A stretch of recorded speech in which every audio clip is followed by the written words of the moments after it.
ہم نے نا کچھ دکھ بلا وجہ بنا لیے ہیں، وہ دکھ اصل میں ہے نہیں. کچھ تکلیفیں، کچھ دکھ نا مفت کے ہیں، وہ دکھ نہیں، وہ خود ساختہ مصیبتیں ہماری. مثلاً کوئی بندہ آ کے اگر کہتا ہے کہ میرے پاس ضرورت کے پیسے تو ہیں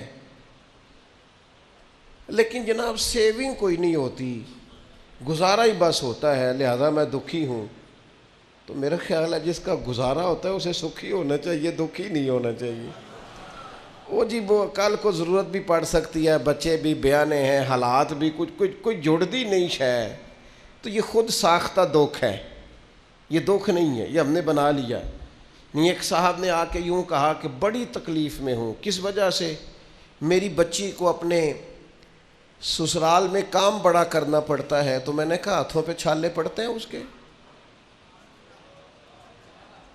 کہا نہیں. تو میں نے کہا پھر کوئی دکھ والی بات نہیں، مدینے والے محبوب کی مقدس شہزادی کے ہاتھوں میں تو چھالے پڑ جاتے تھے.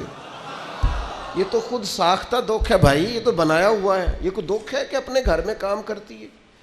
بلا وجہ کے دکھ، بلا وجہ کی آزمائشیں. یعنی کچھ لوگ آ کے کہتے ہیں میرے رشتہ دار بڑے برے ہیں تو میں بڑا دکھی ہوں. اس میں دکھی ہونے والی کون سی بات ہے؟ نبی پاک علیہ السلام نے فرمایا کمزور باتیں نہ کرنا کہ کوئی میرے ساتھ نیکی کرے گا تو میں کروں گا. فرمایا جو تم سے توڑے تم اس سے جوڑو.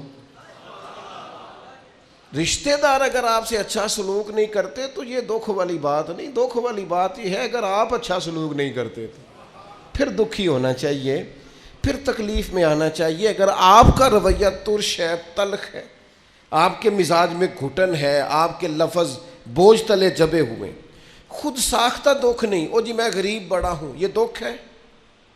غربت اور تھوڑا کھانا اور تھوڑی جائیدادیں یہ تو نبی پاک کی پسند ہے. حضور نے تو اللہ سے مانگ کے لیا ہے کہ یا اللہ ایک وقت روٹی دینا، ایک وقت کا فاقہ دینا. اور حضور فرماتے ہیں اللہ میرا دل کرتا ہے جب تو مجھے پیٹ بھر کے کھانا عطا کرے تو شکر کروں، اور جب نہ ہو تو تیری بارگاہ میں عرض کروں. تو یہ تو نعمت تھی، پیسے کم اور حساب بھی کم، تو اس کو دکھ بنا لیا ہے. خود ساختہ چیزیں اور بلا وجہ کی چیزیں اور حالات بڑے سخت اور بڑے گھمبیر. بعض لوگ ایسے ہیں جو تبلیغ کے نام پر دکھی ہوتے ہیں، کہتے ہیں جی میں بڑا کہتا ہوں، لوگ نیک ہی نہیں ہوتے. میں بڑی کوشش کرتا ہوں، لوگ بات ہی نہیں سنتے. میں اتنا نیک ہوں، پرہیزگار ہوں، محنتی ہوں اور خلوص کے ساتھ دعوت خیر دیتا ہوں، لہذا بڑا دکھی ہوں، لوگ میری بات ہی نہیں سنتے. تو میں نے کہا اب نہ تکلیف میں آئے. لوگوں نے تو نبیوں کی بھی نہیں سنی، انہوں نے تو یہ نہیں کہا. انہوں نے تو کہا وما علینا الا البلاغ المبین. بھئی ہمارے ذمے کھول کر بیان کرنا ہے. ہدایت تو اللہ نے اپنے دست قدرت میں رکھی ہوئی. آپ اتنے زیادہ کس بات پہ دکھی ہیں؟ آپ کو ان کی خواہش ہونی چاہیے، درد ہونا چاہیے لوگ ٹھیک ہو جائیں، لیکن اس بات کو شکوہ بنا لینا اور اس وجہ سے لوگوں پر تنقید کرتے پھرنا اور طنز کرتے پھرنا، خود ساختہ دکھ، بلا وجہ کے دکھ، بغیر کسی سبب کے پریشانی. کچھ لوگ اب ہمارے ہاں نا ایک نیا رواج بھی آج کل،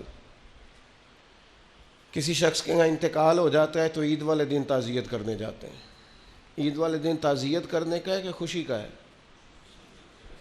آپ ان سے ملاقات کریں جا کے، پر وہاں فاتحہ نہ پڑھیں. فاتحہ کا بھی ٹائم ہوتا ہے. ملیں آپ، اگر ان کے گھر میں آپ جانا چاہتے ہیں ملاقات کریں.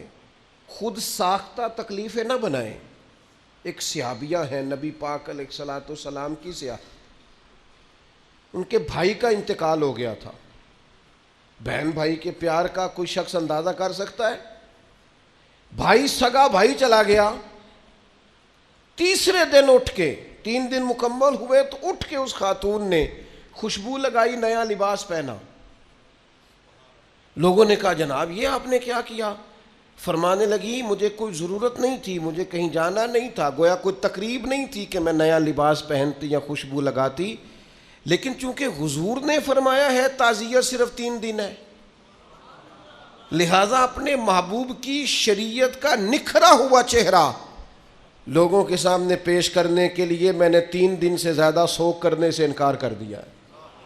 یہاں تو میرے بھائی لوگ تانا زنی کرتے، او کل بھائی انہاں دا باپ گیا تے نہ دکاناں کھول بھی لئیاں نے، 4 دن تو کیا آپ مذاق کر رہے ہیں دین کے ساتھ؟